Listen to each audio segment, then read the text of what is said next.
A street girl found a millionaire's daughter hidden on a farm when she discovered the reason. In the heart of Virginia, hidden among rolling hills and dirt roads that wind like ancient rivers, lies Fairhaven. It's not a town that appears on tourist maps, nor in magazine articles about charming destinations. It's just a piece of America that insists on existing the way it always has, with its wide veranda houses, its churches with ever-open doors, and its secrets guarded behind tall gates and white walls. Here, everyone knows everyone, or at least pretends to. News spreads quickly, usually originating at Ms. Marlene's bakery, where warm bread emerges at 5 in the morning and the gossip starts, heating up soon after. It's in this seemingly calm place, where time seems to slow down and mornings begin with the crowing of roosters, that a story unfolds in silence, far from curious eyes, behind well-kept fences and perpetually closed windows. The Montague estate is not just a rural property, it is a monument to tradition, to power accumulated over generations, to the respect earned with money and a family name. From afar, it looks like a perfect painting, with its banyan, old trees forming a green frame around the main house painted white with dark wood details. The main entrance, with its elaborate iron gate, is imposing enough to remind any visitor that ordinary people do not live there. The Montague family lives there, and that in Fairhaven means something.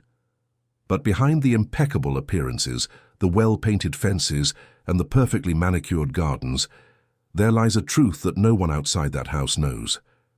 A small, fragile truth that breathes slowly and asks questions no one wants to answer. This truth has a name. Her name is Bee Montague, and she is only 3 years old. Bee doesn't play in the front garden where roses bloom in vibrant colors and butterflies dance under the afternoon sun. She doesn't run through the wide corridors of the house, nor does she sit at the table during the rare family meals. Bee lives somewhere else, a place the estate owners prefer to forget exists. It is in the chicken coop, at the back of the property, far from the gaze of any visitor that Bee spends her days. Among chickens, straw, and a heavy silence that no child should ever know. Her skin is too sensitive for the world. Any touch can hurt, any friction can open a wound. Doctors call it epidermolysis bullosa, but for Valerie Montague, Bee's mother, the technical name matters less than the cruel reality it represents. An imperfect daughter, a daughter who cannot be showcased, a daughter who, in the eyes of those who value image above all else, should have been born differently, or perhaps should not have been born at all. Valerie had always been a woman of appearances, born with a silver spoon, educated in the best schools, married to the right man. She built her life like someone assembling a delicate puzzle where every piece had to be in its exact place. When Bee was born, something in that puzzle broke, and Valerie, unable to cope with imperfection, decided to hide her, away from friends, away from family, away even from her own heart. Edward Montague, the father, was not much different. A respected businessman, owner of lands and businesses spread across several towns in the region, Edward had always been a man of action, of quick decisions, and little patience for problems that could not be solved with money. When he realized his daughter was different, that she would need constant care, special attention, a dedication he was unwilling to give, he simply distanced himself. Between business trips and important meetings, he found the perfect excuse not to be present. And so, Bee grew up invisible even to her own father. The girl spent her days huddled in a corner of the chicken coop, her body covered in soft cloths that tried to protect her fragile skin. Her arms were always bandaged, hiding wounds that appeared without warning, like constant reminders of a condition no one around her could accept. Bee didn't cry much. She had learned early that crying brought no one. She just looked at the world around her with those big, sad eyes, as if she were trying to understand why she was there, alone, forgotten. The only one responsible for her was Mr. Joachim, the old caretaker of the estate, a man of few words and many wrinkles, who carried on his shoulders the weight of decades of service to the Montague family. Joachim was not paid to care for Bee, but he also didn't have the heart to abandon her. So he did what he could. He brought food, changed the cloths when necessary, cleaned the space where she stayed. But even he knew it wasn't enough. A child needs more than food and shelter. She needs affection, attention, someone to look at her as if she mattered. And on that estate, no one looked at Bea that way. Meanwhile, on the other side of Fairhaven, in the narrow alleys where the asphalt disappears and gives way to beaten earth, lived Rose, a street girl with no surname that mattered, no fixed address, no one waiting for her at the end of the day. Rose was about 12 years old, but her eyes carried a much greater age. They were eyes that had seen too much, that had witnessed the harshness of the world even before understanding what it meant. Rose didn't have a pretty story to tell. Her mother had worked as a maid on one of the large estates in the region, but one day she simply disappeared. No one could properly explain what had happened. Some said she had run off with a man, others that she had gotten involved in something dangerous. Rose, still small, was left behind. With no close relatives, no one to take responsibility for her, the girl ended up on the streets learning to survive any way she could. She slept, where she found shelter, ate what she could pick up at markets or from leftovers left by restaurants. She had become invisible to most people, just another street child everyone preferred not to see. But Rose was clever. She knew where to find food, where to sleep undisturbed, where to hide when someone seemed to pose a danger. And it was thus, fleeing the cold rain of an early winter morning, that she found the Montague estate. The fence was hidden by dense bushes, and Rose, soaked to the bone and trembling with cold, didn't think twice before jumping to the other side. She didn't know that this was the property of the most important family in town. She only knew she needed shelter, and the chicken coop she spotted in the distance seemed like the perfect place. It was simple, damp, smelling of straw and chicken, but it was warm. And for someone who had nothing, that was more than enough. Rose entered slowly, trying not to make a sound. The chickens were sleeping, perched in their nests. The wind howled outside, making the rain drum on the zinc roof. She huddled in a corner, pulling her knees to her chest, trying to warm her icy body. She closed her eyes, thinking of sleeping just a few hours before moving on. But then she heard a sound. It was low, almost imperceptible, like a sigh or a muffled moan. Rose opened her eyes and looked around, trying to identify where the sound was coming from. That's when she saw it. In the opposite corner of the chicken coop, hidden behind some bales of straw, was a child, small, fragile, with her body covered in cloths and her eyes wide with fear. Rose was paralyzed for an instant. She didn't expect to find anyone there, much less a child. The two looked at each other in silence, each trying to understand what the other was doing in that place. Bea didn't speak. She just looked with those big, sad eyes, as if she were used to being found and then abandoned again. Rose, in turn, didn't know what to do. She could have left. She could have pretended she saw nothing. But something in that gaze held her. Slowly, Rose approached. Bea huddled even further, afraid, but didn't run. Rose sat at a safe distance, saying nothing, just observing. That's when she noticed the improvised bandages, the marks on the girl's arms, the way she moved slowly, as if every gesture caused pain. Rose didn't understand what was happening, but she understood enough to know that this child was suffering. That night, Rose stayed there in silence, just keeping company. She didn't speak, didn't touch, didn't try anything. She just stayed. And when the sun began to rise, illuminating the chicken coop with a soft, golden light, Rose left as she had entered, in silence, unseen. But something had changed. She knew she would return. And she did return. Only two, next day and the next and the next. Always in the early morning, always hidden, always bringing something with her. A piece of bread she had gotten at the bakery, a fruit she had found fallen on the market floor, a piece of clean fabric she had found hanging on a clothesline. Small things, insignificant to anyone else, but which for Bea represented something enormous. They represented that someone cared. Rose didn't know how to care for children. She barely knew how to care for herself. But she learned improvising, doing the best she could. She cleaned Bea's wounds with water she fetched from the roadside pump, changed the bandages with pieces of cloth she found, tried to make her comfortable. And little by little, Bea began to change. She began to smile. She began to look at Rose with hope, as if she had finally found someone who saw her as a person and not as a problem to be hidden. It was during one of her visits that Rose found the notebook. It was hidden under a bale of straw, old, with yellowed and torn pages. Rose couldn't read very well, but she managed to decipher a few words: isolation, exposure, shame, hygiene, and a phrase that repeated itself, written in a firm, determined handwriting: keep away from external eyes. Rose felt a chill down her spine. Those words were not just instructions, they were a sentence. Someone had decided that Bee should be hidden, kept away from the world, as if her existence were something to be ashamed of. And Rose, who had never had anything, who had been abandoned and forgotten, understood perfectly what that meant, because she also knew what it was like to be invisible. But Rose made a decision that night. Bee would no longer be invisible. Not while she was around. It didn't matter who owned that estate, it didn't matter what they thought or what they expected.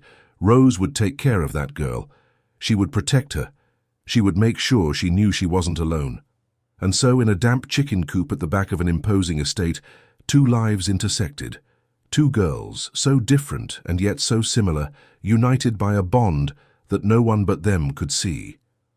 A bond made of silence, of care, and of a courage neither of them knew they possessed. Meanwhile, inside the main house, Valerie Montague began to notice strange small things. Some cloths had disappeared from the laundry closet. A jar of honey had vanished from the kitchen. The back door was improperly closed. Initially, she attributed everything to Mr. Joachim's carelessness, but as the days passed, the feeling that something was out of place grew within her, bothering her like a stone in her shoe. Valerie was a woman of control. Every detail of her life was carefully planned, every aspect of her home meticulously organized. When something deviated from the pattern, she felt it. And those small alterations, however minor, were disturbing her peace. She began to pay more attention, to observe more carefully, to search corners she usually ignored. Edward, on the other hand, was increasingly distant. He spent weeks away, traveling for work, avoiding coming home whenever possible. When he was in Fairhaven, he locked himself in his office, immersed in papers and reports, as if that were enough to erase the guilt he felt deep in his chest. A silent guilt, which he never admitted aloud, but which was there slowly growing like a shadow that followed him wherever he went. He couldn't look, at bay. Every time he forced himself to go to the chicken coop, he stood at the door watching from afar, without the courage to approach. He saw his daughter huddled, hurt, alone, and felt something twisting inside him. But at the same time, he didn't know what to do. He didn't know how to fix it. And then he simply went back inside the house, closed the office door, and pretended that everything was fine. But nothing was fine, and everyone knew it, even if no one had the courage to say it aloud. Rose, meanwhile, continued her secret visits. And as time passed, she began to realize that there was something more on that estate, something beyond a hidden child and a dysfunctional family. There were memories, there were buried stories, there were secrets waiting to be discovered, and Rose unknowingly was about to unearth them all. It was on a hot afternoon when the sun beat down heavily on the zinc roof of the chicken coop and the air was heavy and stuffy that Rose found the box. It was hidden at the bottom of an old cabinet, covered in cobwebs and layers of dust. Inside there were old clothes, yellowed documents, and, in the middle of everything, a faded photograph. Rose picked up the photo carefully, wiping the dust with the tip of her shirt. The image was faded, but it was still possible to see the faces. A young woman, pregnant, wearing a simple uniform, stood next to another woman, elegant, with a cold, distant smile. Rose recognized the second woman immediately. It was Valerie Montague, younger, but unmistakable, and the other woman, the pregnant one, had a face Rose knew well, because it was the face she saw every time she looked at her own reflection in the water. It was her mother.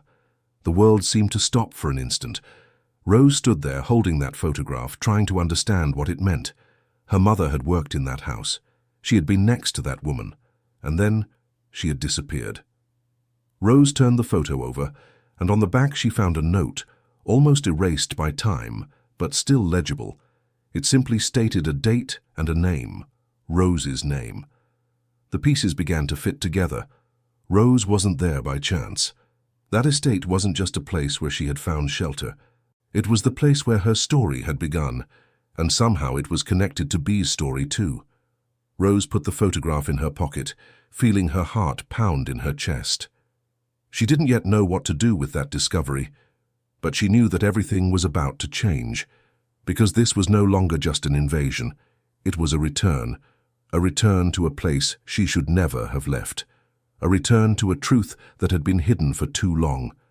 And as the sun set on the horizon, painting the sky orange and purple, Rose looked at Bee, who slept peacefully in a corner of the chicken coop, wrapped in clean cloths and safe for the first time in a long time.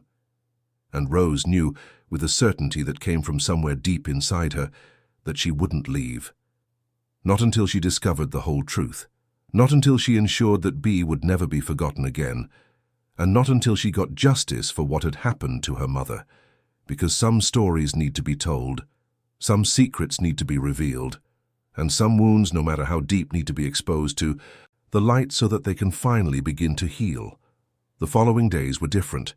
Rose continued to visit Bee in the chicken coop, but now she carried more than bread and water with her. She carried questions. Questions she didn't know whom to ask. Questions that spun in her head endlessly, like a scratched record playing the same part of a song over and over. What was her mother doing in that house? Why had she disappeared? And what was the connection between her and the Montague family? Rose observed everything with more attention now. Every detail of the estate took on new meaning. Every hidden corner seemed to hold a clue. She moved like a shadow through the back of the property, always attentive, always silent, trying to piece together a puzzle that had begun long before she was born. Mr. Joachim was the first to notice the change. The old caretaker had eyes trained by decades of observation, and it didn't take him long to realize that the street girl who had invaded the chicken coop was no longer just an intruder. There was something different about her, a determination that wasn't there before, a sparkle in her eyes that spoke of something deeper than simple compassion for an abandoned child.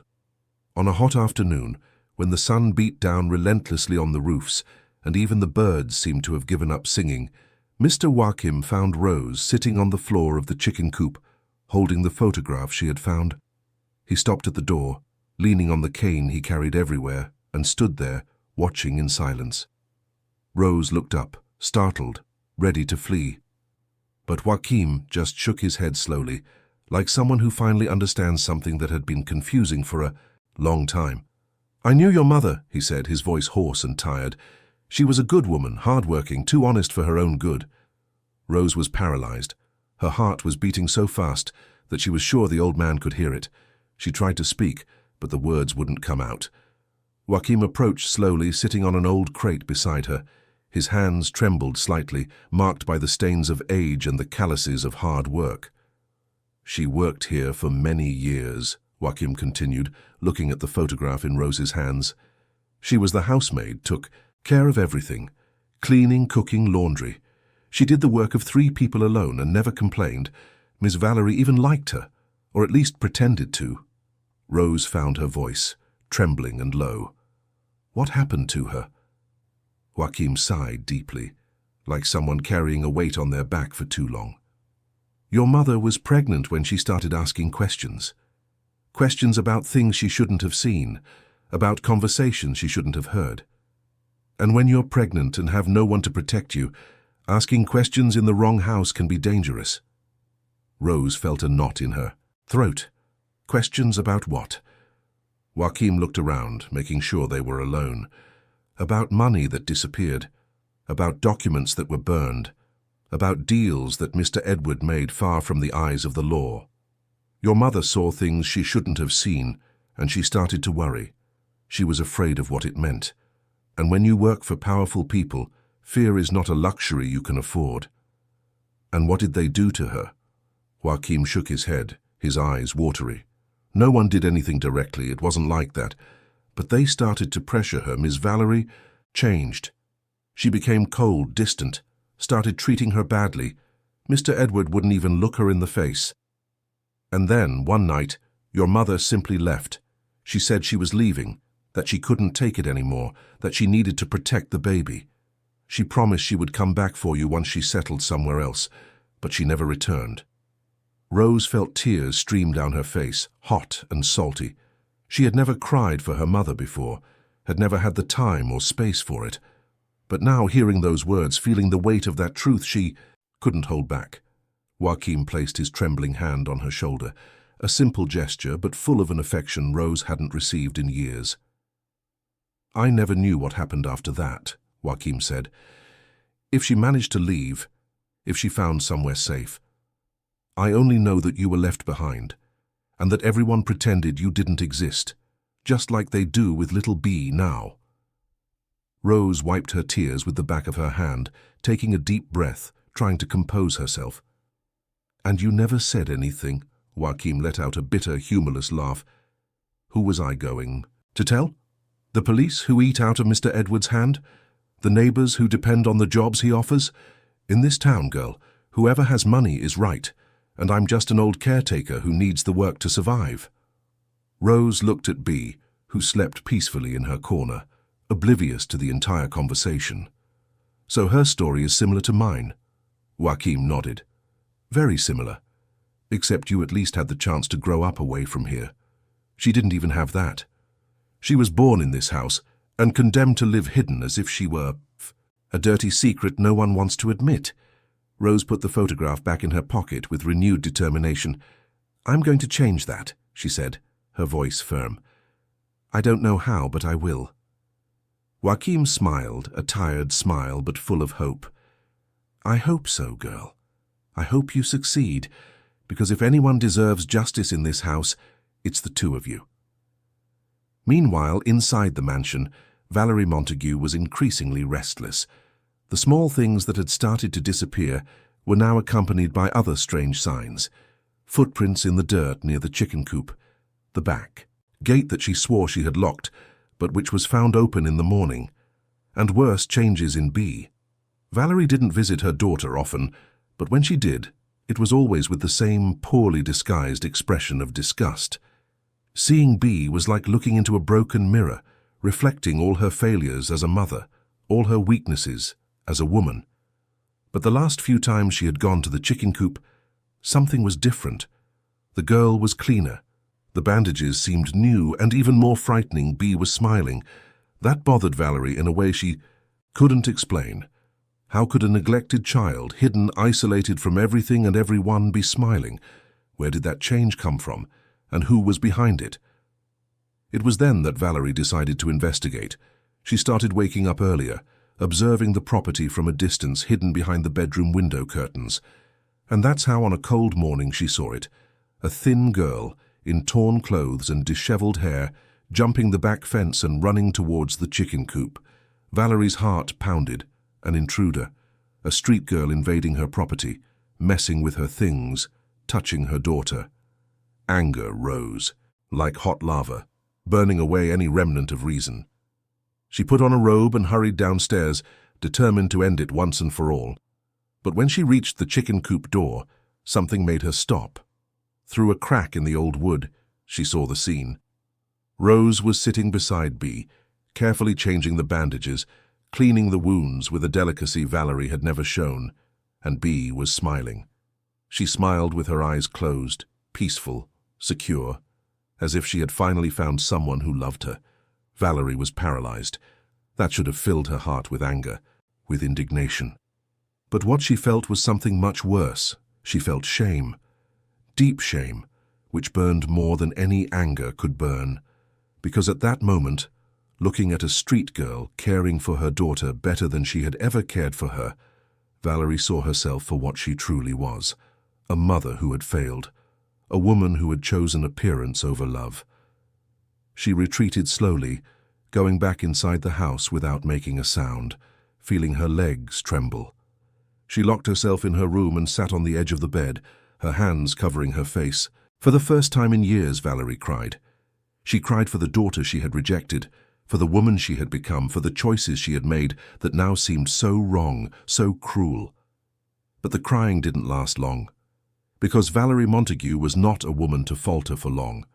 She wiped her tears, took a deep breath and decided she needed to act.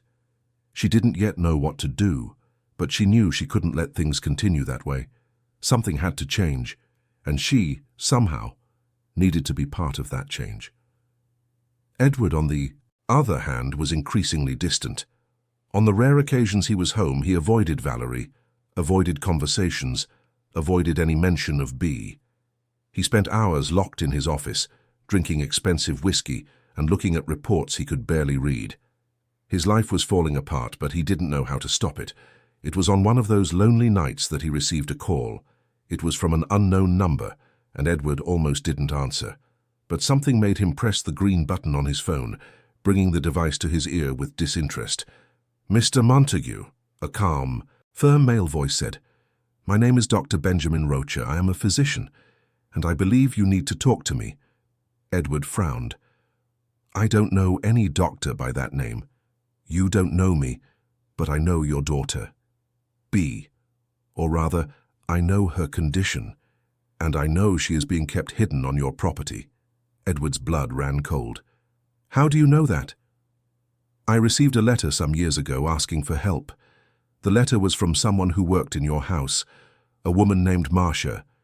She was desperate, saying there was a sick child being neglected, hidden from society. I tried to make contact several times but never received a response.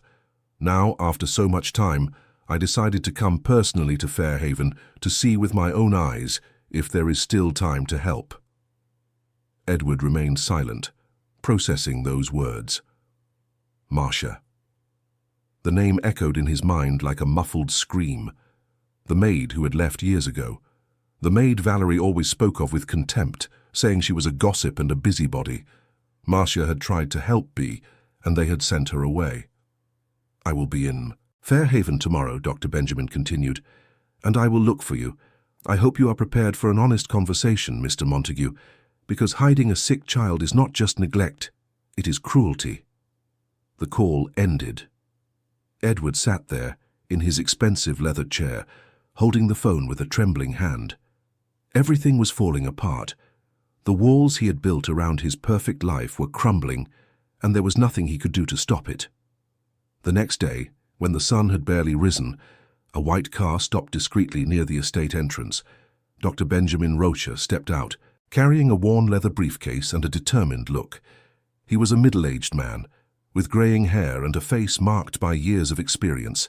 He had dedicated his life to treating children with rare conditions, and he knew neglect when he saw it. He knocked on the mansion door, and it was Valerie who answered. She looked at the man with suspicion, her arms crossed over her chest, as if trying to protect herself from something she didn't yet understand. "Can I help you?" she asked, her voice cold. "I am Dr. Benjamin Rocher.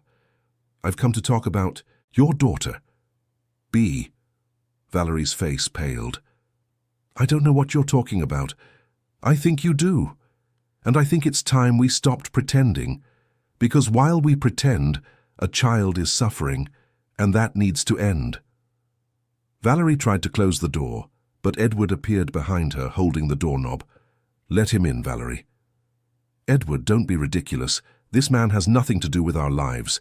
"Yes, he does, because he has come to offer the help we should have sought long ago." Valerie looked at her husband, incredulous. "You are betraying our family. You are opening our wounds to a stranger." "Our wounds are already open, Valerie, and they will continue to bleed until we have the courage to treat them." Dr. Benjamin entered the house, and the three sat in the living room, surrounded by expensive furniture and heavy silences. He opened his briefcase and took out some papers, placing them on the coffee table. "Epidermolysis bullosa," he began, looking directly at both of them. "It's a rare genetic condition that makes the skin extremely fragile. Any friction can cause blisters and wounds. There is no cure, but there is treatment. And with proper treatment, a child with this condition can live a dignified life, with less pain, fewer complications. But for that, constant care, medical follow-up, specialized dressings, and above all, love are needed. A lot of love." Valerie looked away, unable to bear the weight of the words.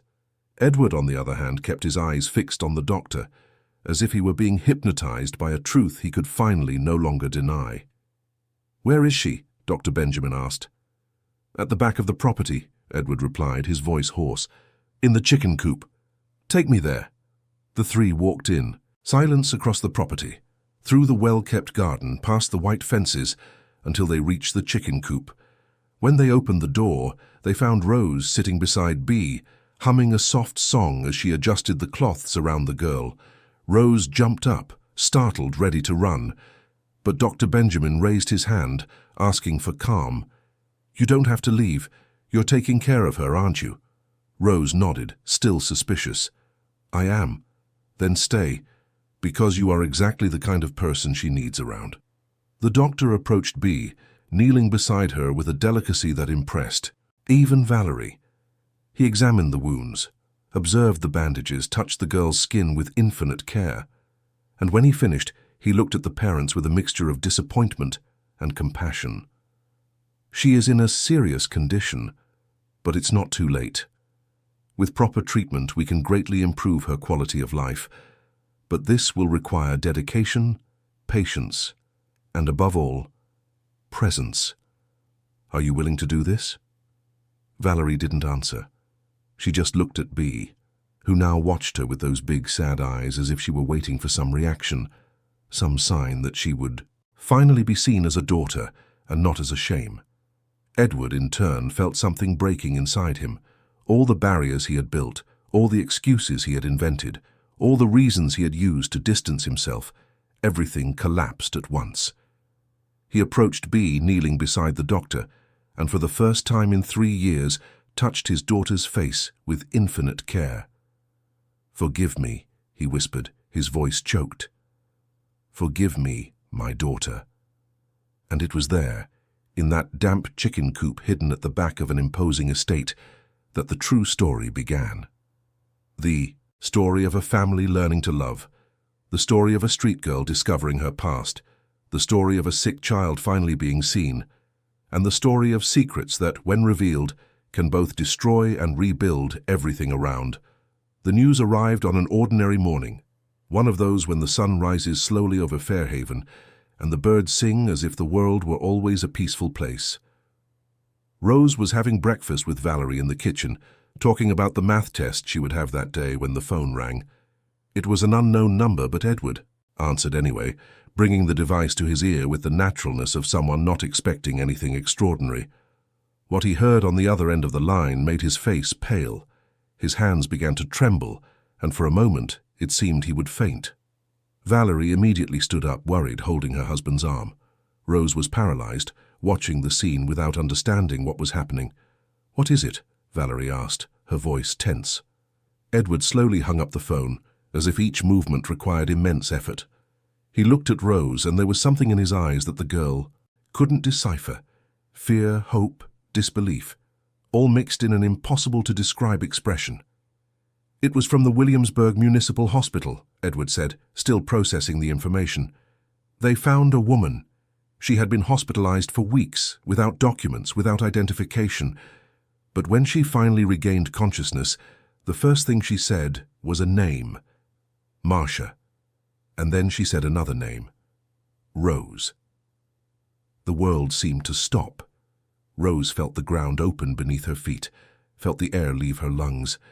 She tried to speak, but the words wouldn't come out. Valerie was the one who broke the silence, her voice trembling. "Is it her? Is it Rose's mother?" Edward nodded. "They think so. They described a woman of approximately 40 years old, with some characteristics that match the description we have. They said she is weak but stable, and that she wants to see her daughter." Rose finally found her voice, but it was just a hoarse whisper. "My mother is alive." Edward approached her, kneeling to meet her eyes. "It seems so, Rose. And she's looking for you."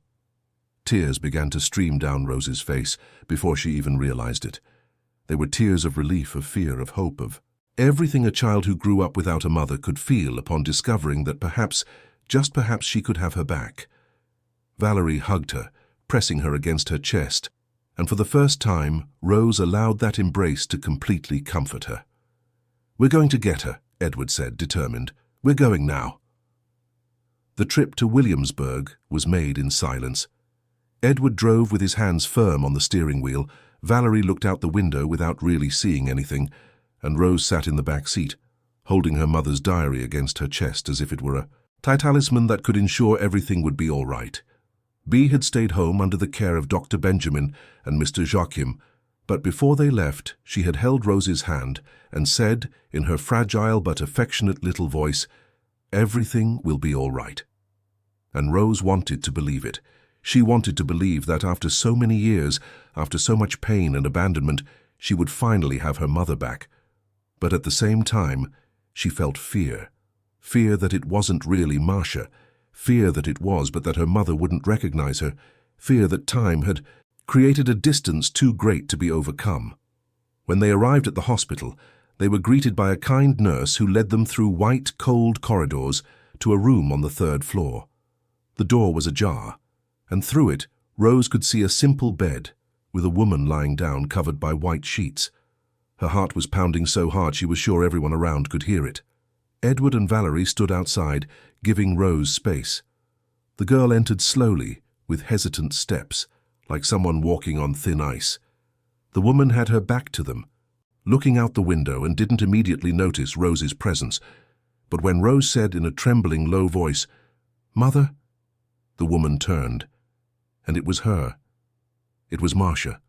Older, thinner, her face marked by suffering and difficult years, but unmistakably her. The same eyes Rose saw in the mirror, the same face shape, the same way of tilting her head when she was surprised. Rose felt her legs weaken, and Marcia extended her arms, even weak as she was, calling her daughter close. "My girl," Marcia whispered, her voice hoarse and emotional. "My little Rose." Rose ran into her mother's arms, hugging her with all the strength she had, sobbing loudly, not caring who might hear. And Marcia held her back, crying too, kissing the top of her head, murmuring words of love and apology, of regret and relief. "Forgive me," Marcia said repeatedly. "Forgive me for leaving you. Forgive me for not coming back. Forgive me for everything." Rose couldn't speak. She just cried, clinging to her mother, feeling the warmth of that embrace she had waited for so many years. And at that moment nothing else mattered.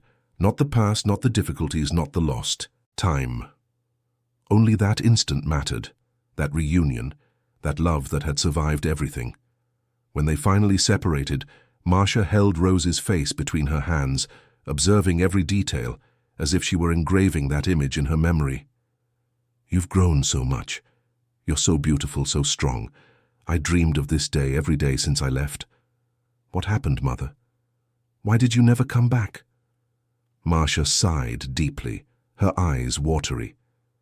"After I left the estate, I tried to find work in other cities, but it was difficult without references, without anyone who could help me. I ended up accepting a job in a small town near the North Carolina border. I saved every penny I earned, planning to come back for you as soon as I could. But then I got sick. It was something serious that left me very weak. I spent months hospitalized, unable to work, without money, without contact with anyone. And when I finally got better, so much time had passed that I no longer knew where to look. I didn't know if you were still on the estate, if you had been taken somewhere, if you were well. Guilt consumed me. But I had no strength to return, and then a few weeks ago I had a relapse. I was found unconscious on the street and brought here, and the first thing I did when I woke up was ask them to find you." Rose squeezed her mother's hand, feeling the fragility of those thin fingers. "I always knew you didn't abandon me. I always knew there was a reason." Marcia smiled through her tears. "You are so strong, my daughter, so brave. Tell me everything. Tell me what happened to you, how you survived, how you got here." And Rose told her. She told about the years on the streets, about the cold and hungry nights, about the dangers she faced. She told about how she had found the Montague estate, about Bee, about how she had cared for her. She told about Dr. Benjamin, about Edward and Valerie, about how everything had changed. And as she told her story, she saw her mother's face transform, passing through sadness, pride, relief, and gratitude. "You saved that girl," Marcia said, her voice full of emotion. "You did what I tried to do but couldn't. And by saving her, you saved yourself too. It wasn't just me, Mother. It was Mr. Wakem who kept your things. It was Dr. Benjamin who came to help. It was even Edward and Valerie who learned to change. We all played a part in it. Marcia shook her head admiringly. You have such a big heart, my daughter, so generous. Even after everything you've been through, you can still see the good in people.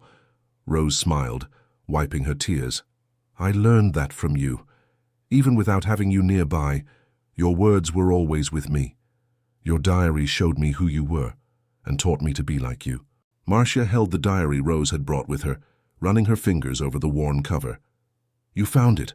I kept so much in there, so many feelings, so much fear, but also so much hope. Hope that one day, somehow, you would know the truth. And now I know. And now we are together again. Outside the room, Edward and Valerie watched through the window, seeing that reunion with their own tear-filled eyes. Edward placed his hand on his wife's shoulder, squeezing gently. We did the right thing, he said, his voice low. Valerie nodded, wiping her tears. It took a while, but we did. When Rose finally left the room, her eyes were red but bright. Edward and Valerie hugged her, and the three stood there in silence, sharing that moment of relief and happiness. She's weak, Rose said. The doctors said she'll need treatment for a few more weeks, but she'll be fine. Then we'll make sure she has everything she needs, Edward said, and when she's recovered, we'll take her home, to the estate, because now it's her home too. Rose looked at him, surprised. Seriously? Edward smiled. Your mother deserves a home, and you deserve to have her nearby, so yes, seriously. We will take care of her as we should have from the beginning. Valerie approached, placing her hand on Rose's shoulder. And you, my dear, will finally have the family you always deserved. Complete. United. The following weeks were for recovery and preparation. Marcia remained hospitalized, receiving the necessary treatment, and Rose visited her every day, sometimes accompanied by Edward and Valerie, sometimes alone. They talked for hours, filling the years of distance with stories, laughter, and tears, and little by little, that bond that had been interrupted so early began to rebuild, stronger than before. Meanwhile, on the estate, everyone prepared for Marcia's arrival. A room was specially arranged for her with everything she might need. Bea was eager to meet Rose's mother, the woman who had tried to help her years ago, and Mr. Wakem, the old caretaker who had kept Marcia's secrets for so long, could barely wait to see her again. Finally, the day arrived. Marcia was discharged from the hospital, still weak but recovering. Edward picked her up personally, driving carefully along the winding roads that led back to Fairhaven. When the car passed through the gates of the Montague estate, Marcia felt a mixture of emotions. That place had been the scene of so much suffering, so much fear. But now, seeing Rose beside her, seeing the smile on her daughter's face, everything seemed different. Rose led her through the house, showing her each room, introducing her to everyone. When they reached Bea's room, the girl was sitting on the bed, waiting. Her big eyes lit up when she saw Marcia. You tried to help me, Bea said in her soft little voice. Rose told me. You wrote to the doctor you cared about me when no one else did. Marcia approached, kneeling beside the bed with difficulty. And you, little one, deserved much more than you received. But I'm glad things have changed. I'm glad my Rose found you. Bea extended her small hand, and Marcia held it gently. Now we are a family, the girl said. All of us. And it was true. In that house that once held secrets and pains, a family now lived. Not a perfect family, not a family without scars, but a real family. Made of forgiveness, of new beginnings, of love that had survived everything. In the months that followed, life at the Montague estate took on a new routine. Marcia recovered gradually, helping with Bea's care, teaching Rose things only mothers know how to teach, talking with Valerie about the past and how to move forward. Edward, in turn, used his influence and resources to open a small specialized clinic in Fairhaven, where children with rare conditions like Bea's could receive free treatment. It was his way of redeeming himself, of transforming past mistakes into positive actions in the present. Rose continued her studies, excelling more and more. She discovered she had a talent for medicine, inspired by Dr. Benjamin and the desire to help other children like Bee, and she began to dream of a future where she could make a difference, where she could be the voice of those who had no voice. Bee, in turn, blossomed every day.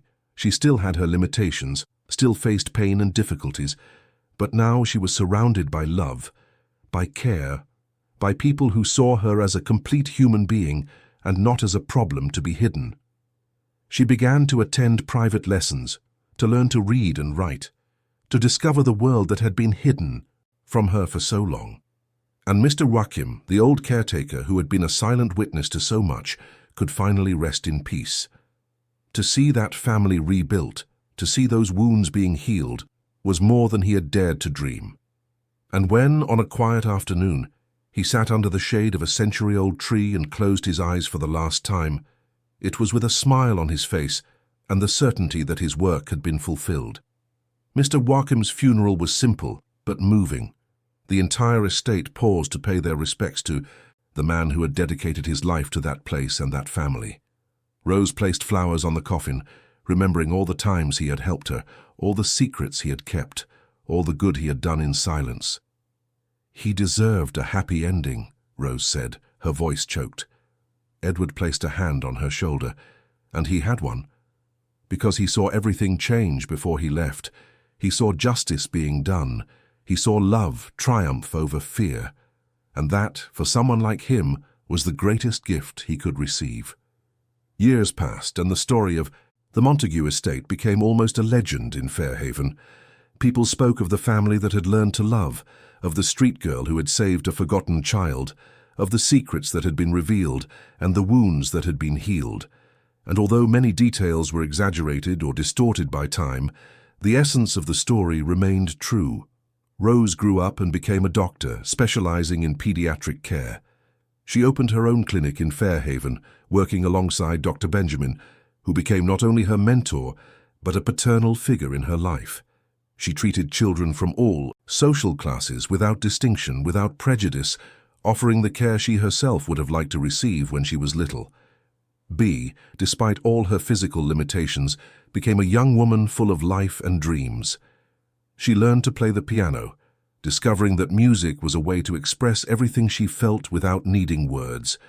Her performances on the estate, for family and close friends, were moments of pure emotion, where everyone could see how much she had grown, how much she had overcome. Marcia, recovered and strong, took over the administration of the small clinic Edward had opened, ensuring that it ran efficiently and welcomingly. She became a beloved presence in Fairhaven, known for her generosity and her story of overcoming adversity. And every night before going to sleep, she thanked for having had the chance to return, to be with her daughter, to be part of that improbable but true family. Edward and Valerie, in turn, learned that redemption is a continuous process, not a final destination. They continued to face their demons, continued to work to be better, continued to strive to compensate for the mistakes of the past. And although they could never completely erase what they had done, they could at least ensure that the future would be different. And so, the story that began with a street girl invading a chicken coop to escape the rain transformed into something much bigger. It transformed into a story about forgiveness, about new beginnings, about the strength of love, and about how it's never too late to do the right thing. Because in the end, what matters is not where we start, but where we decide to arrive. And the Montague family, along with Rose and Marcia, had decided to arrive at a place of peace, love, and justice.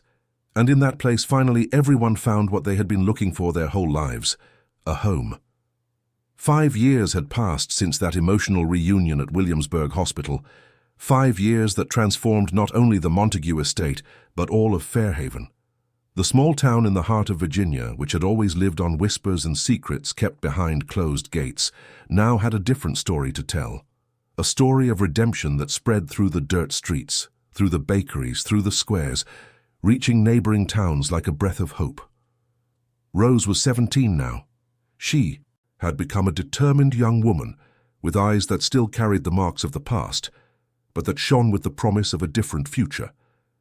Her hair, which used to be disheveled and dirty, now fell in dark, well-kept waves over her shoulders. She wore her school uniform with pride, carrying books under her arm as she walked through the town streets, greeting acquaintances, talking to shopkeepers, being recognized not as the street girl she once was, but as the exemplary young student she had become. Every day after school, Rose went straight to the clinic that Edward had opened years ago. The place had grown, becoming a reference in the region for the treatment of children with rare conditions. What started as a small structure with 2 consulting rooms now occupied an entire building, with modern equipment, specialized staff, and, most importantly, a lot of love involved in every consultation. Rose worked there as a volunteer, helping Dr. Benjamin with patients, learning about medicine in practice, discovering that this was truly the path she wanted to follow. She had just taken the entrance exam for medicine at the Federal University of Richmond and was anxiously awaiting the results. But regardless of what happened, she knew her vocation was to care for people, especially those whom society insisted on making invisible. Dr. Benjamin had aged over these years, but his energy remained the same. His hair was whiter, the wrinkles around his eyes deeper, but his smile remained wide and welcoming. He had become much more than a doctor to that family. He was the grandfather Bea never had, the mentor Rose needed, the friend Edward and Valerie trusted completely. "You were born for this," he often told Rose, watching her interact with the young patients. "You have the gift of making people feel safe, and that, my dear, cannot be learned in any university. It comes from within." Rose smiled, grateful, but also a little scared by the responsibility those words carried. She still remembered perfectly when she was the one who needed care, when she slept on the streets not knowing if she would see the sun rise the next day. And it was precisely that memory that propelled her, because those who truly know pain know exactly how to alleviate it in others. Bea, in turn, had just turned 8.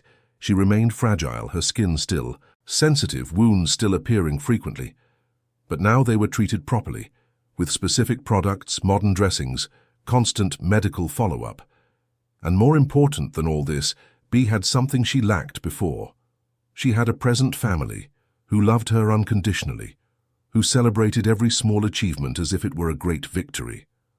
The girl had developed a special passion for music. The piano Edward had bought, initially just as a way to offer her some activity, became her greatest companion. Bea spent hours playing, her delicate fingers gliding over the keys with surprising grace. The melodies she created were melancholic, but carried a beauty that moved everyone who listened. "When I play, I don't feel pain," she explained to Rose with her big, expressive eyes. "It's as if the music takes me to a place where my body doesn't hurt, you know? A place where I can be whoever I want to be." Rose hugged the girl carefully, always mindful not to hurt her, feeling her heart ache. "You can be whoever you want here too, Bea, because you are perfect just the way you are." But Bea just smiled, that sad smile of someone who knows her own limitations, but has learned to live with them. The girl knew she would never be like other children. She could never run freely through the garden, could never play without fear of getting hurt, could never simply forget that her body was different. But she had learned to find beauty within these limitations, and music was her way of flying, even with her feet on the ground. Marcia, Rose's mother, had become a central figure in the life of the estate and the clinic. With her life experience, with her ability to understand the pain of others because she had felt her own on her skin, she became the person that patients' families sought when they needed comfort. She sat with distressed mothers, held their hands, said the right words at the right time. And her presence was a constant reminder that overcoming was possible, that even after the worst storms the sun could shine again. She and Valerie, who initially maintained a tense relationship full of unspoken words, had developed a genuine friendship. They spent afternoons together, talking about everything and nothing, sharing recipes in the kitchen, tending the garden, planning fundraising events for the clinic. They were two, women so different in their origins, yet so similar in their scars, and it was in that similarity that they found connection. "Sometimes I wonder what would have happened if you hadn't left that night," Valerie once said, as the two watered the roses in the garden. "If you had stayed. If you had insisted on making me see what I was doing to Bea." Marcia shook her head, with a distant look. "I was just a maid, Valerie. You would never have listened to me. People only listen when they are ready to hear, and you weren't ready back. Then, and now? Do you think I'm ready now?" Marcia smiled, gently touching her friend's arm. "I think you're past the stage of being ready. Now you're living, and that's much more important." Edward, in turn, had completely transformed. The man who lived for business, who measured his success in numbers and properties, had discovered that true wealth was not in any bank account. It was in Bay's smiles when he came home. It was in the pride he felt, seeing Rose studying with determination. It was in Marcia's tranquility, who finally had a home. It was in the peace he saw in Valerie's eyes when she allowed herself to be imperfect. He had drastically reduced his business trips, delegating more responsibilities to his team. Now, his priorities were different. He spent mornings working in his home office, but afternoons were dedicated to family and the clinic. He had learned to be present, truly present, something he had never achieved before. It was on one of those afternoons, while Edward was working on some financial reports for the clinic, that he received an unexpected call. The number was not saved in his contacts, but something made him answer. "Mr. Montague," a young, nervous female voice said on the other end of the line. "My name is Julia Santos. I don't know if you remember me, but I worked as a cleaning assistant on your estate many years ago, when I was still a teenager." Edward frowned, trying to remember. The name sounded vaguely familiar, but he couldn't associate a face with it. "Hello, Julia. How can I help you?" There was a pause on the other end of the line, as if the young woman was gathering courage. "Well, I heard about the clinic you opened, and I also heard about your daughter's story, how things changed on the estate, and that gave me the courage to call because I also have a story that involves your family and that I never had the courage to tell." Edward felt a chill down his spine. Another story, another secret. How many more were still hidden in the shadows of the past? "You can speak, Julia. I'm listening." The young woman took a deep breath before continuing. "When I worked on the estate, I was very young, only 15, and there was a man who worked there too in the fields. He was much older, had authority, and he took advantage of that. He took advantage of me." Edward closed his eyes, feeling guilt tighten his chest. "I'm sorry, Julia. I'm so sorry. I should have paid more attention. I should have protected everyone who worked for me." "You couldn't have known," Julia said, her voice trembling. "I never told anyone. I was ashamed. I was afraid they wouldn't believe me. But I got pregnant. And when I found out, I ran away from the estate without explanation. My family kicked me out of the house because of the pregnancy. I spent years alone raising my son as best I could, working whatever jobs came my way, and he grew up. He's 7 now. But a few months ago, he was diagnosed with a rare condition, a genetic disease that is affecting his kidneys, and I don't have money for the treatment. When I heard about the clinic, I thought maybe, just maybe, you could help." Edward felt tears burn his eyes. "Of course I'll help, Julia. Bring your son to the clinic tomorrow. We'll do all the necessary tests and find the best possible treatment. And don't worry about money. The service is completely free." Julia began to cry on the other end of the line. Thank you so much. You have no idea what this means to me." When Edward hung up, he sat in silence for a long time, staring at the wall in front of him. How many Julias were out there? How many people had passed through the estate, suffered in silence, carried scars he never knew existed? He couldn't change the past, but he could, at least, try to make a difference in the present. That night during dinner, Edward told family about Julia's call. Rose, Marcia, Valerie, and even Bea each reacted differently, but all agreed on one thing. That boy needed help, and they would do whatever was necessary to offer it. "We'll meet them tomorrow," Rose said with determination, "and we'll make sure he gets the best treatment." The next day, when Julia arrived at the clinic with her son Michael, Rose was the first to greet them. The young woman was thin, with tired but determined eyes, and the boy, despite being visibly ill, had a shy smile that melted anyone's heart. Rose knelt down to his height, extending her hand. "Hi, Michael. My name is Rose. Welcome." The boy shook her hand shyly, but there was hope in his eyes, and in that hope, Rose saw a reflection of herself years ago when she was the one desperately needing help. Dr. Benjamin examined Michael thoroughly, ordered a series of tests, and after analyzing all the results, met with Julia and Rose to explain the situation. Michael's condition was serious but treatable. He would need continuous medication, regular follow-up, and possibly a kidney transplant in the future. But there was hope. And as long as there was hope, there was a fight. "We will do everything in our power," Dr. Benjamin promised, holding Julia's hands. "This boy will have the chance he deserves." Julia cried with relief, squeezing the doctor's hand, and for the first time in years, she allowed herself to believe that things could really get better. In the following weeks, Michael began treatment.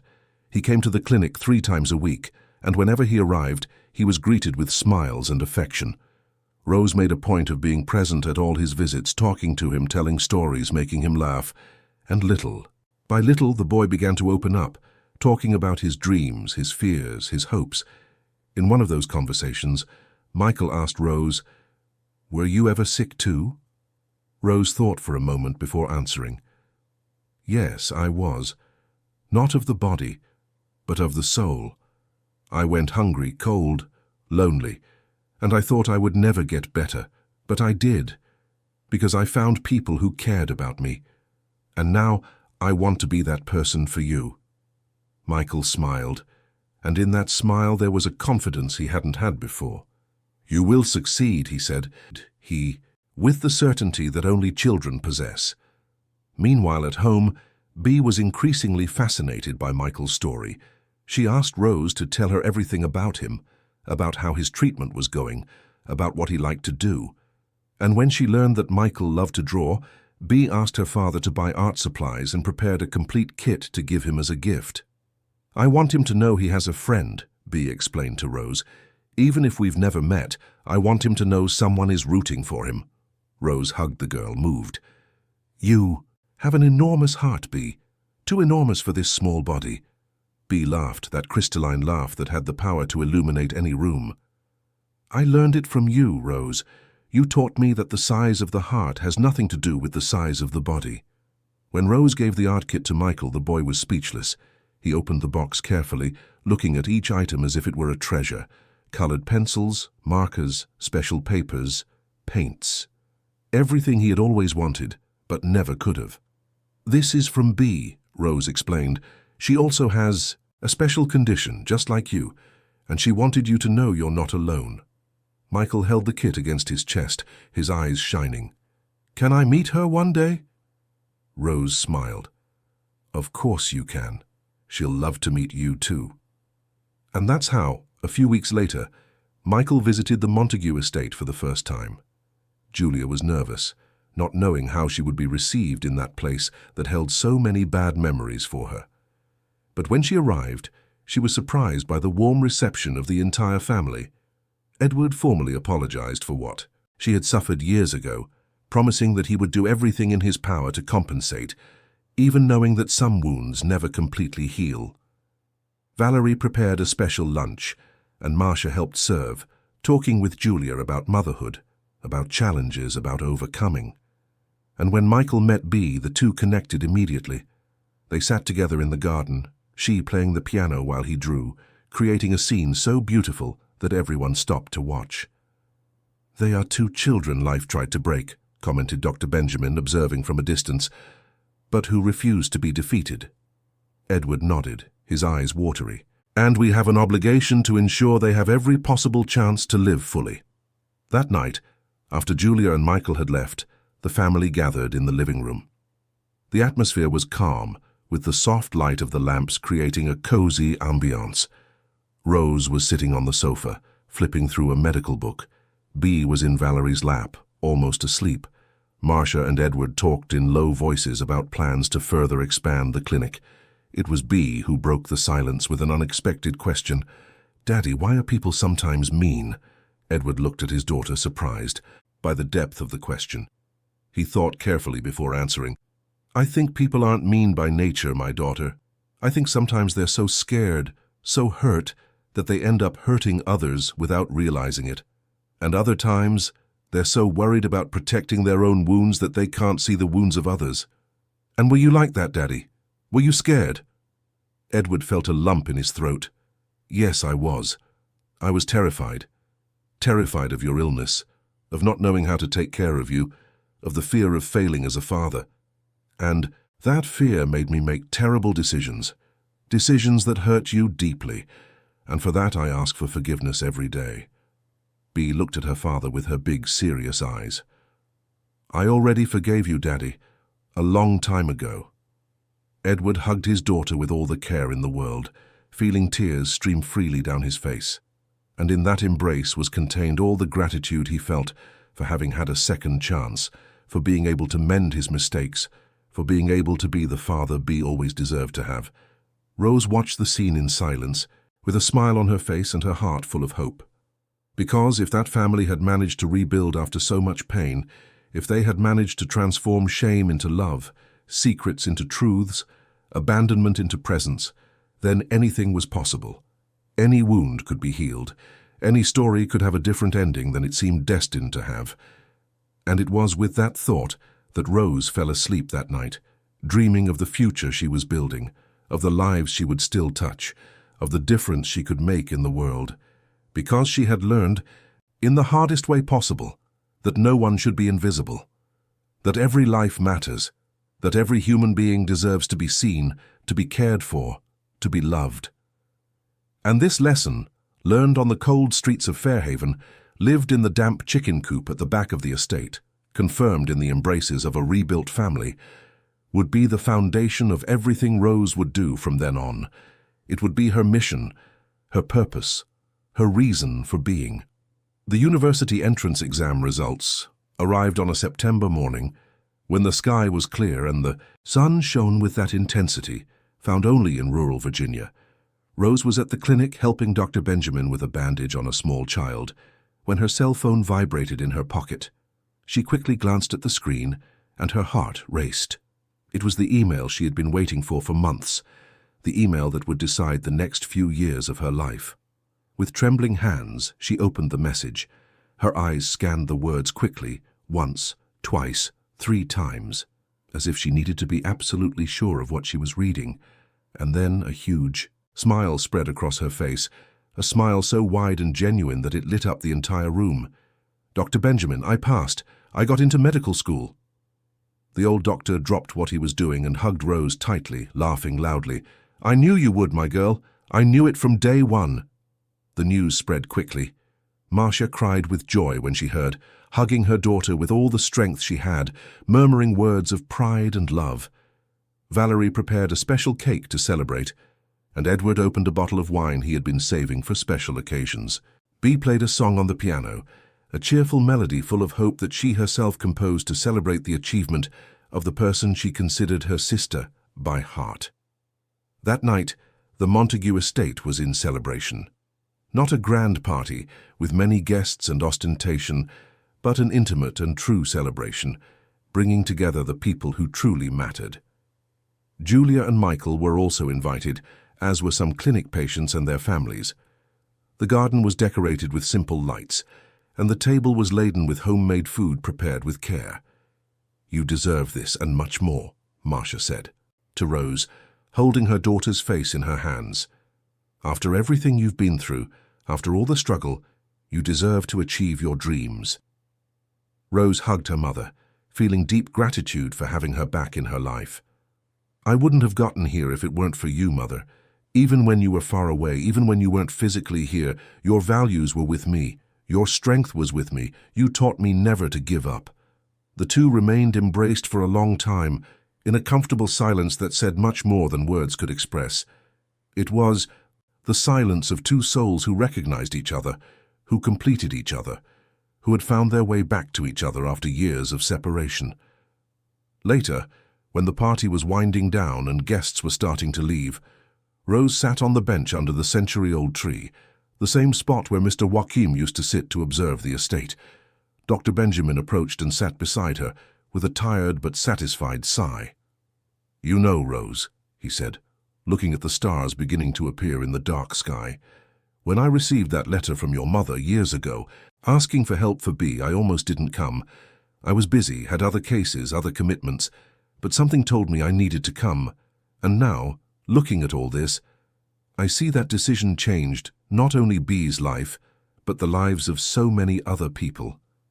Rose looked at the doctor with admiration. You saved Bee. You saved this family.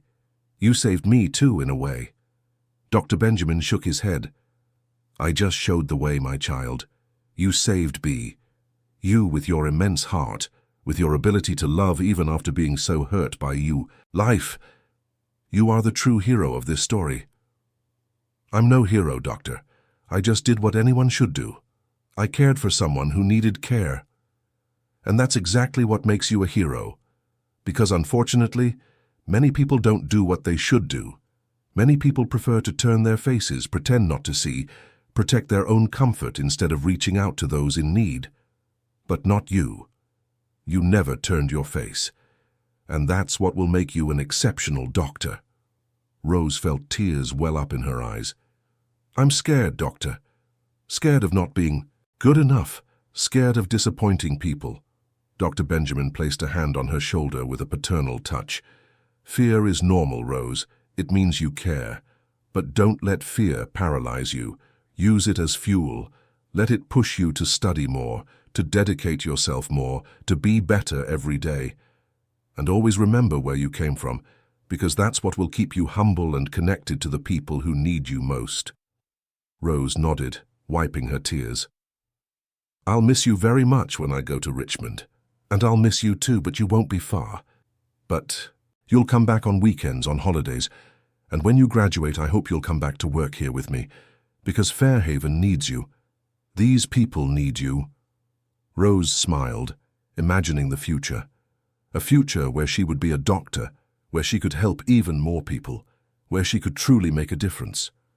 I promise I'll come back, Doctor. This is my home. These are my people. The following months were filled with preparation and goodbyes.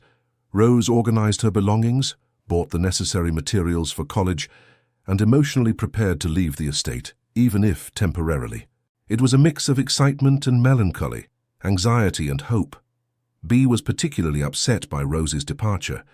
The two had become inseparable over the years, and the idea of being without her constant presence frightened the girl. On one of the last nights before the trip, Bee sought Rose in her room. Will you forget me? The girl asked, her eyes watery. Rose pulled her into a tight hug. Never, Bee. Never in my life. You are a part of me. You are my little sister, my best friend, my inspiration. How could I forget? But you'll meet so many new people. You'll have so many things to do, and I'll stay here, small and sick, with nothing interesting to tell. Rose held Bee's face gently, looking directly into her eyes. You are not small and sick. You are strong and brave. You are one of the most incredible people I know. And you'll always have interesting things to tell me, because you see the world in a unique way, in a beautiful way. Don't let anyone, not even yourself, diminish that. Bee hugged Rose tightly, hiding her face in her shoulder. I'll write to you every day. Rose laughed, ruffling the girl's hair affectionately. And I'll answer every day, and I'll call, and I'll send pictures, and I'll come back whenever I can. You won't get rid of me that easily. On the day of departure, the whole family gathered at the estate entrance. The car was loaded with Rose's bags, ready to take her to Richmond. The sun was still rising, painting the sky with shades of orange and pink, as if nature itself was celebrating that moment. Marcia was the first to hug her daughter, holding her for a long time, whispering words of encouragement and love. Valerie also hugged her, tears in her eyes, saying she was proud of the woman Rose had become. Edward handed her an envelope, simply saying to open it when she missed home. Bee was last. The girl approached slowly, her eyes swollen from crying. Rose knelt down to her height, gently wiping her tears. Remember what I always tell you? Rose asked. Bee nodded, sniffling. That distance doesn't separate hearts that truly love each other. Rose smiled. Exactly. So no matter where I am, we'll always be together. Here, she pointed to her own chest, tapping lightly. Always together. The two hugged one last time, and then Rose got into the car. She waved from the window as the vehicle drove away, watching her family grow smaller and smaller on the dusty road, until they disappeared completely from view.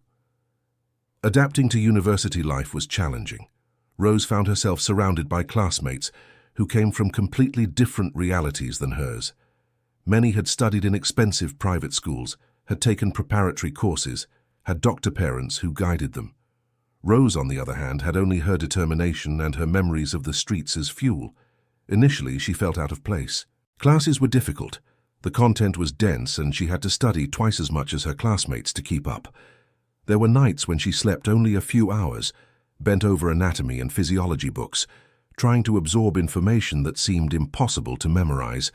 But Rose didn't give up. She never gave up. Every time she thought about quitting, she remembered Bea, Michael, all the children who passed through the clinic. She remembered her mother, Mr. Joachim, Dr. Benjamin. She remembered everything she had been through to get there. And then she took a deep breath and kept studying.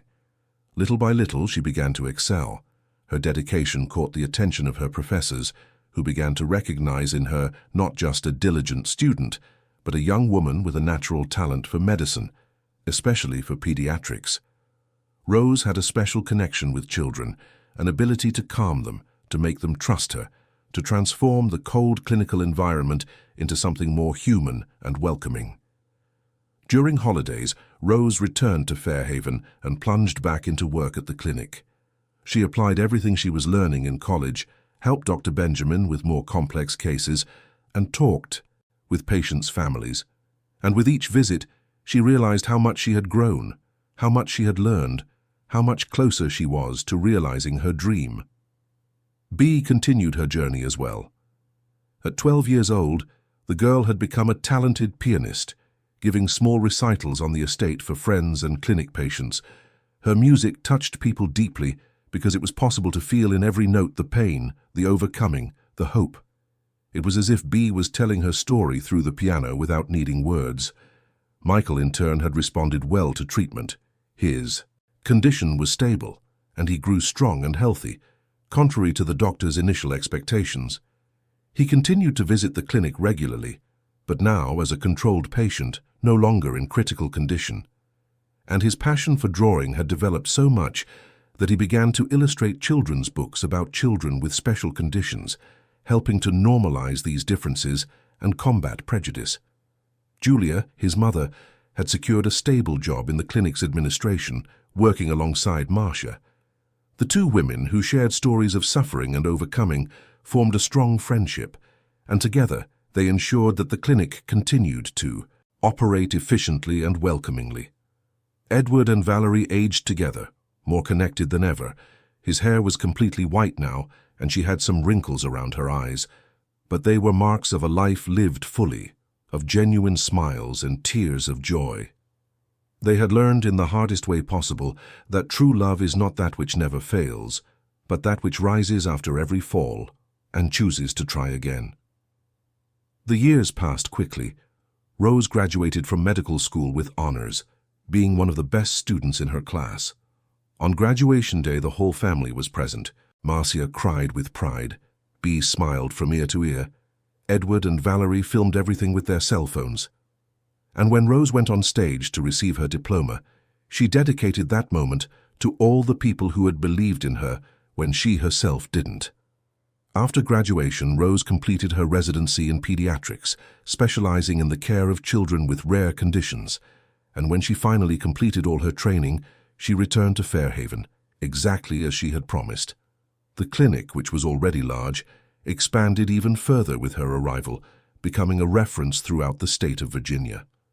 Dr. Benjamin, now over 70, began to slow down his work pace, passing the baton to Rose. It was a bittersweet but necessary moment, and the old doctor could not have been prouder of his successor. "You are better than I ever was," he said on a quiet afternoon at the clinic, "because you have something I never had. You have the experience of having been on the other side. You know what it's like to need help, what it's like to have no one, and that makes you more human, more understanding, more effective." Rose hugged her mentor, her eyes full of tears. "Everything I am is thanks to you. You taught me not only medicine but humanity." Dr. Benjamin smiled, that tired but happy smile of someone who had completed his mission. "And you, my dear, taught me that it's never too late to make a difference, that a single act of kindness can change everything, that love, in the end, is the best medicine there is. A few more years passed, and life continued its natural course. Dr. Benjamin passed away peacefully in his sleep at 75. His funeral gathered hundreds of people who had been touched by his kindness throughout his life. Rose gave the eulogy, honoring the man who had been a father, mentor, and friend. B, now 18, took the entrance exam for music, being accepted into the Federal University of Richmond. Her physical condition still required constant care, but she had learned to live with her limitations in an inspiring way. She gave talks at schools about acceptance, about overcoming, about how difference is not a deficiency, but just another way of existing. Michael became a recognized illustrator, his work published in several countries. He continued to live in Fairhaven but traveled frequently for exhibitions and events. And whenever he returned, he visited the clinic, talked with the children in treatment, showed his drawings, and proved that it was possible to live a full life even after being so affected by illness. Marcia continued to be the heart of the clinic, the person who greeted families with a warm smile and words of comfort.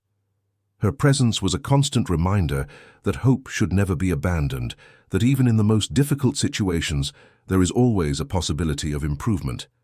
Edward and Valerie, now elderly, spent their days quietly on the estate, tending the garden, receiving visits from friends' grandchildren, enjoying the peace they had achieved after so much turmoil.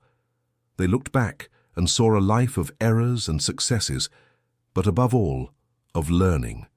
And they looked forward with gratitude for having had the chance to mend what had been broken. On a Sunday afternoon, the whole family gathered at the estate to celebrate Rose's 30th birthday. The table was abundant, the garden was decorated, and the atmosphere was pure joy. B played the piano. Michael showed his new drawings, Julia told funny stories from the clinic, and everyone laughed together, celebrating not only the birthday but life itself. Rose, sitting at the head of the table, looked around and felt her heart overflow with gratitude. There were the people she loved, people who had once been strangers, who had become family through choice, not blood. People who had experienced unimaginable pain, but who had chosen love instead of resentment, hope instead of despair.